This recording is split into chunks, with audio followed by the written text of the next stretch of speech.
بسم اللہ الرحمن الرحیم۔ دعائیں قبول نہ ہونے کی وجوہات۔ اللہ تعالیٰ کی بارگاہ میں دعاؤں کے قبول نہ ہونے کی کئی وجوہات ہیں، جن میں سے بعض کا تعلق ہماری بدعمالیوں سے ہے اور بعض کا تعلق اللہ تعالیٰ کی حکمت کے ساتھ ہے۔ جو ہمارے اختیار میں ہے ہمیں وہ کام کرنے چاہیے، یعنی گناہوں کو چھوڑیں، اور جن کا تعلق ہمارے اختیارات کے ساتھ نہیں بلکہ خالصتاً اللہ تعالیٰ کی حکمت کے ساتھ ہے، ان پر راضی رہنا چاہیے۔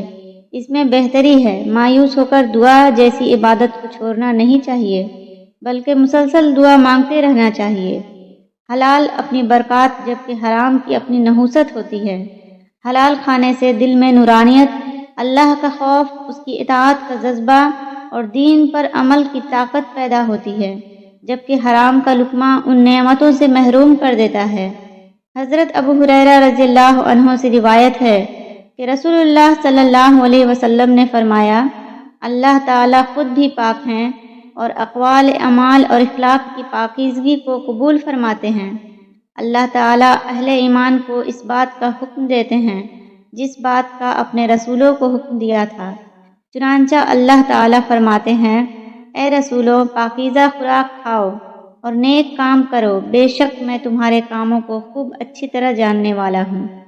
اسی طرح اللہ تعالیٰ دوسرے مقام پر ارشاد فرماتے ہیں، اے ایمان والو، جو ہم نے جو رزق دیا ہے اس میں سے پاکیزہ مال کھاؤ۔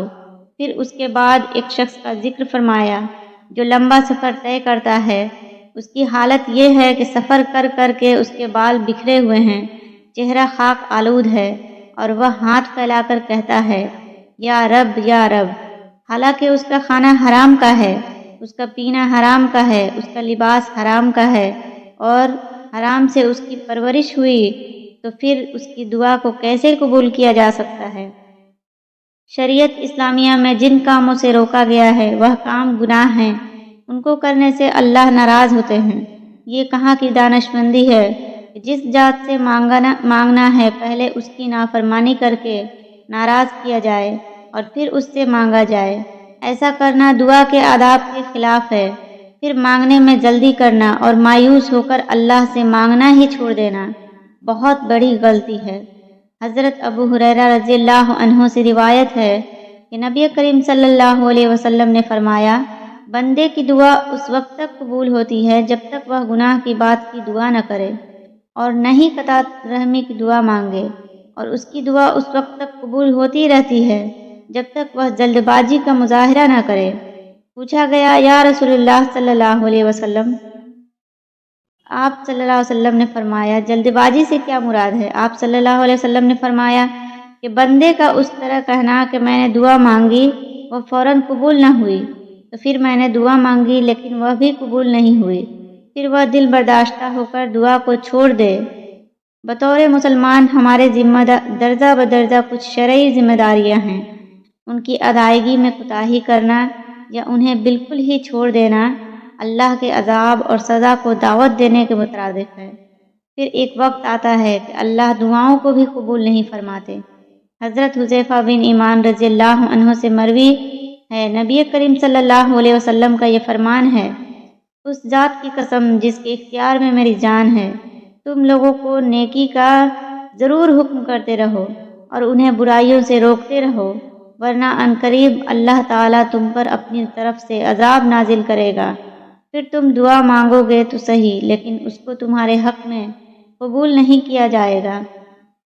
دعا مانگتے وقت دل کو اللہ کی رحمت کی طرف متوجہ کرنا چاہیے، قبولیت کا پورا یقین ہونا چاہیے، کیونکہ غفلت اور لاپرواہ شخص کی دعا کو اللہ قبول نہیں فرماتے ہیں۔ حضرت ابو ہریرہ رضی اللہ عنہ سے روایت ہے، رسول اللہ صلی اللہ علیہ وسلم نے فرمایا، اللہ سے دعا مانگو تو اس کے قبول ہونے کا یقین رکھو۔ یہ بات اچھی طرح سمجھ لو کہ اللہ تعالیٰ ایسی دعا کو قبول نہیں فرماتے ہیں جو غافل اور لاپرواہ دل سے مانگی جائے۔ حضرت ابو سعید رضی اللہ عنہ سے روایت ہے کہ نبی کریم صلی اللہ علیہ وسلم نے فرمایا، جب بھی کوئی مسلمان ایسی دعا کرے جس میں گناہ نہ ہو اور قطع رحمی بھی نہ ہو، تو اللہ رب العزت تین باتوں میں سے ایک ضرور اسے نوازتے ہیں، یا تو اس کی دعا کو اس طرح جلد قبول فرما لیتے ہیں، یا اس کے لیے آخرت میں ذخیرہ کر دیتے ہیں، اور یا اس جیسی کوئی برائی اس سے ٹال دیتے ہیں۔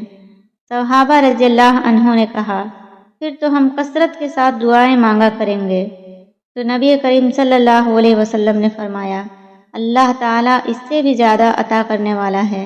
اللہ ہم سب کو خلوص دل کے ساتھ اور پورے یقین کے ساتھ دعا مانگنے کی توفیق دے، آمین ثم آمین۔